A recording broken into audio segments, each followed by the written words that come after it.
Hello, my name is Adam Sosimo, and I want to give a quick little video just to explain who I am, what this program would mean to me, and the project that I worked on. So, as I said before, my name is Adam. I'm a graduate school student studying information systems with a specialization in data science at Binghamton University in New York.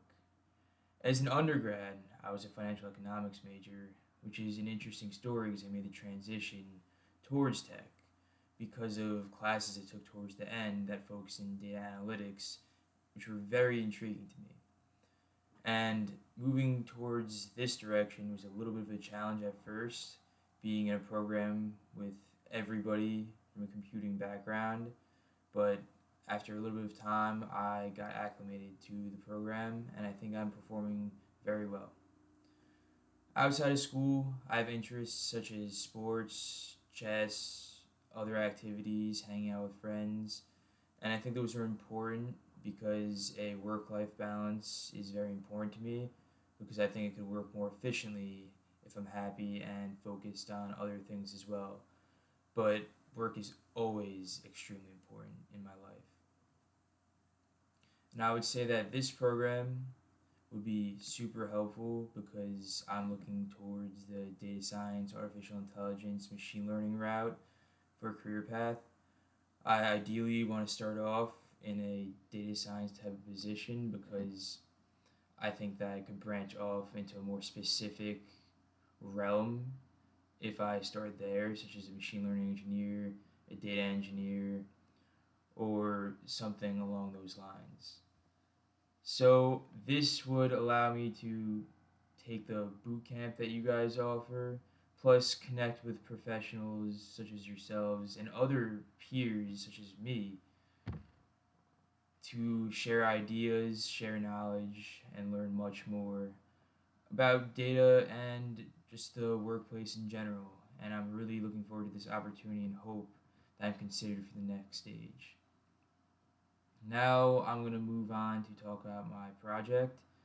I chose the natural language processing project, the sentiment analysis on the movie review dataset, and I was very intrigued about this because I see natural language processing as a very useful tool,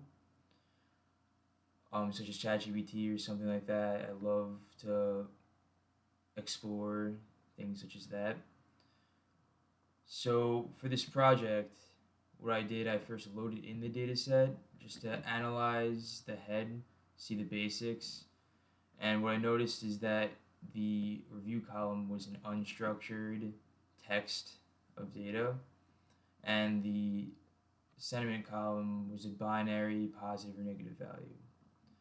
And seeing that made me realize that I would have to perform a lot of cleaning and changing of the review column later on.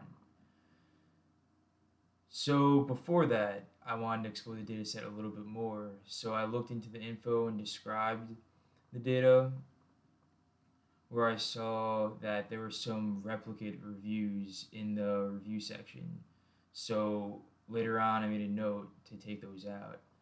And outside of that, I also noticed that there was about the same amount, exactly the same amount of positive and negatives in the sentiment column, which made me realize that accuracy is an incredible measurement for this because the similar values would be great because, as we know, accuracy is bad when it comes to if there is way more positive than negatives.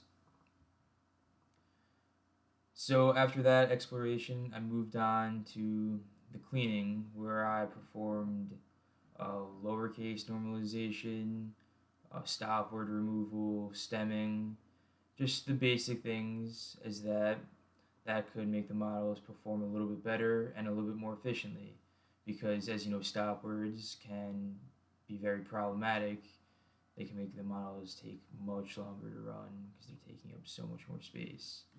But the most important part of this section was my use of Word2Vec to create of vectors, numerical values for each word in each um, text, because you couldn't use the review as a feature if you just left it as the words. The word values wouldn't have helped me. So by using Word2Vec, I was able to get those vectors to use in the later modeling. And I created several models, such as logistic, a basic neural network, a convolutional neural network. Convolutional neural network doesn't work super well in this scenario because they specialize in things such as image data. But I wanted to try it anyway, just to have multiple models. And then I use accuracy, as I stated before, as the measurement. And afterwards, I also created a confusion matrix for each and an ROC curve, just to get a little bit more insight on the results for everything. And from what I determined, what I think is the best model for what I did is the logistic model, because it performed extremely well and it is a little bit less complex compared to the neural network, which would mean it's much more scalable and could be used in a larger data set. So, yeah, I had a lot of fun working on this project, and I would love to work on things similar to this in the future if I'm accepted to this program. And I really appreciate the opportunity and want to wish the rest of you a great day.